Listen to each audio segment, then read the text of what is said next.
ومدح سوماليات أو مدبمتك كلا دعوة كيهي مصيرك يا آية كتلنت دلك يددك أي مدح ذويهنا ولا لا ليهي قبكودي أن كرو قادمه قبك يا شرف كسوماليات ومدحوين فرماجة شاكتو إنه سعلي ما waxaan ku miisaanaa xaqiiqaha jira mise qof jeclaysi iyo dareen qabyaaladeed Soomaaliya halkee ay maanta taagan tahay 4 sano kadib jawaabta su'aashan iyo taariikhda oo aan dib u raacno ayaan halbee ka dhiganaynaa gudaha iyo dibadda ayaanu markaasi u kala qaadi doonaa Soomaaliya oo ku meel gaarnimada ka baxday 2012 masraxyada dunida ay dib ugu soo noqotay madaxda qarankana waxay ahaayeen kuwo wax ka fariista xafiisyada laga go'aamiyo siyaasadaha caalamka 4 sano kadib waxaa siyaasadeena arrimaha dibadda noqotay from White House أبي حفيز كيسا وحن كسو أرورني إريتريا إثيوبيا ونتيجة سياسات قلقلسن أو مدحونه دالك كوها جاي أفرتي سنة إلى صدافة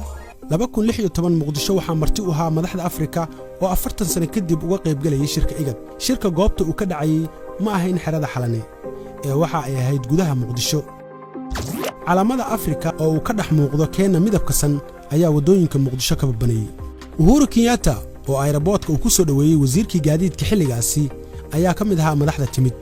madaxweynihii xilligaasi Xasan Sheekh Maxamuud iyo isaga ayaa Muqdisho lagu heshiisiyay Uhuru waxa uu xal u raadinayay ganacsiga qaadka iyo dacwadda badda balse 6 maalmood kadib September 19 2016 isla sanadkaas waxa The Hague ka bilowday dhageysiga dacwadda badda 4 sano kadib garoonka aadan cadde waxa uu qaabilayaa ilaalada ciidamada dawlad goboleedyada waxaana xerada xalana lagu heshiisiinayaa madaxda goboleedyada Soomaaliya iyo madaxweynaha waqtigiisu dhamaaday farmaajo markii uu gabay kaalintiisii hogaamineed in Soomaaliya uu dib heshiisiin ka dhax abuuro waxa galay booskaas ergeyga qaramada midoobay James Swan waxa uu tagay bil gudahood Baydhabo Dhuusamareeb Garoowe Jowhar iyo Kismaayo waxaana gabagabadii fariinta beesha lixaad uu geeyay 30 January fil Soomaaliya madaxweyne farmaajo oo u muuqda inuu qaatay waxa loo sheegay ayaa saacad kadib kulanka soo saaray qoraal uu ugu yeeray madaxda dawlad goboleedyada inay ku kulmaan Dhuusamareeb intii u dhaxaysay September 2020 ilaa March 2021 sanadkan tiradii ugu badnayd abid fariimo qaar ay u muuqdaan amar ayaa waxa daabacay safiiro ay horkacayaan Yamamoto iyo James Swan fariimahan ayaa ku wajahnaa madaxda Soomaalida oo farmaajo hormuudka u yahay waxa la idinku boorinayaa waqti baa idinku socda waa inaad isu timaadaan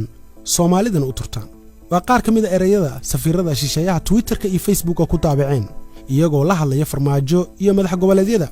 fariimaha Twitterka ay soo daabaceen safiirada xalana fadhiya ayaa madaxweynuhu ka falceliyaa marka uu diido baaqyada bulshada iyo siyaasiyiinta kaga yimaada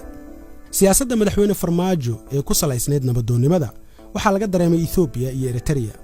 balse gudaha waxa uu ahaa matanaasulo ka gudbi waayay gobolka Gado Soomaaliya waxa ay kaga gudbi kartaa baahida shisheeyaha sokeeyaha inay heshiyaan oo ay ogolaadaan siyaasadeena arrimaha gudaha oo xumaatay ayaa keento faragelinta teeda qalloocan inay noo timaado mas'uuliyadda madaxda dalka ay ku dhacay inay dalka isku hayso dadka siyaasadda ku jira isku hayso